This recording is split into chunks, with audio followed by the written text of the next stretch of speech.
नमस्कार, मैं भुजंग भूषण आपको इंडिया गेट से एक चीज़ ज़रूर बताना चाहूँगा कि जो बंगाल चुनाव है उसमें हिंसा किस तरह से होती है और हिंसा का इतिहास इस चुनाव में कब से रहा है और क्या है इसके मूल वजह और कारण, पूरी चीज़ों को एक समीकरण के माध्यम से हम समझेंगे। क्रांतिकारियों और जुनूनियों से भरा पड़ा है यह बंगाल राज्य। अब मानस में शामिल है इनके कि यहाँ हिंसा और आंदोलन होती ही है और इसकी शुरुआत 1905 में वायसराय लॉर्ड कर्जन के बंगाल विभाजन के फैसले से शुरू हुई। आज़ादी के बाद 1960 के दशक में नक्सलवादी, जिसका जनक बंगाल ही रहा है, आंदोलन से बंगाल ने राजनीतिक हिंसा का मोड़ दे दिया और नक्सलियों को लोकतंत्र के चुनाव पर भरोसा नहीं था। साथ ही बंगाल विभाजन जो हुआ उसी समय पूर्वी पाकिस्तान बना। फिर 71 में इंदिरा के सक्रिय सहयोग से वो भाग बांग्लादेश में बन गया। इसी बीच पश्चिम बंगाल में बांग्लादेश से शरणार्थी आने लगे और लाखों लाख की संख्या में शरणार्थी आने लगे।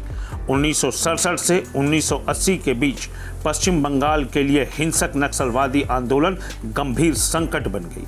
1996 में ममता ने कांग्रेस पर आरोप लगाते हुए वाम दल की कठपुतली बताया था और 2001 में वो कांग्रेस छोड़ दी। फिर 7 से 11 तक सर्वाधिक हिंसा का समय रहा सिंगूर नंदीग्राम का आंदोलन। सैकड़ों हजारों लोग मारे गए, घायल हुए और फिर यह राजनीति और हिंसा परस्पर चलती रही और ममता फिर इधर से कांग्रेस में शामिल हो गई और कांग्रेस में शामिल होने के बाद वो फिर से कांग्रेस पर ही आरोप लगाने लगी और उसके बाद वो अपनी पार्टी बदल ली। और इसी तरह बंगाल की राजनीति में हिंसा का इतिहास और वहाँ की हिंसा का रक्त रंजित इतिहास कर लें तो वो रहा है। यहाँ हिंसा की शुरुआत जो हुई उसके 3 मुख्य कारण हैं: बढ़ती बेरोजगारी, विधि शासन पर तत्कालीन सत्ताधारियों का वर्चस्व और नक्सलियों का भी वर्चस्व वहाँ पर रहा है। दीदी के गढ़ में भाजपा का उभरना टीएमसी की यह बेचैनी रही है जिसकी वजह से रही है।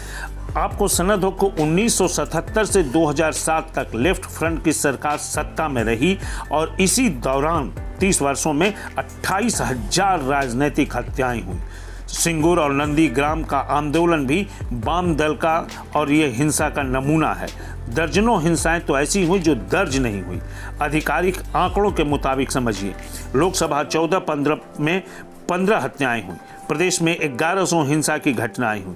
13 में और 14 मई तक 23 से अधिक राज्य में हत्याएं हुई। बाद में 13 में ही राजनीतिक कारणों से 26 हत्याएं हुई।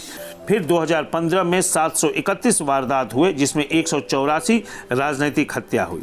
2016 में 91 वारदात हुए जिसमें 205 राजनीतिक हत्या हुई।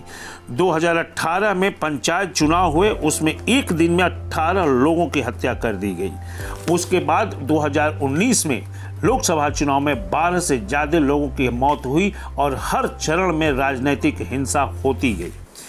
यद्यपि कि बीजेपी ने 52 कार्यकर्ताओं की हत्या का दावा किया था जो टीएमसी ने करवाया था और टीएमसी ने अपने 14 कार्यकर्ताओं की हत्या का दावा किया जो कि बीजेपी ने करवाया। ऐसा उन दोनों का दावा है, जो राजनीतिक दावेदारी होती है इन दोनों की थी।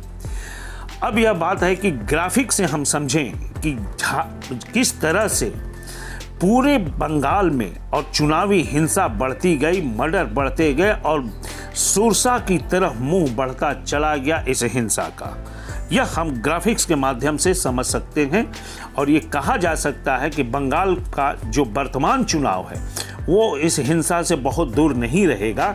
उसमें भी हिंसा की बू आएगी और छींटे पड़ेंगे ही, लेकिन दोनों ही दलों को, खासकर टीएमसी और बीजेपी को सतर्क रहना होगा। मुझे लग रहा कि आप सबों को अब स्पष्ट हो गया होगा कि जो बंगाल का चुनावी हिंसा का इतिहास रहा है यह कोई आज का नहीं है, यह सैकड़ों वर्ष पुराना है और इसकी मूल वजह जो मैंने अभी बताया आपको, इसकी मूल वजह यही रही है और यही कारण है कि वर्तमान में चुनाव आयोग ने इतने सख्त कदम चुनाव को लेकर के उठाए हैं और 1000 पैरामिलिट्री फोर्सेस का डिप्लॉयमेंट किया गया है। धन्यवाद। सब्सक्राइब करें, लाइक करें और कमेंट्स जरूर करें।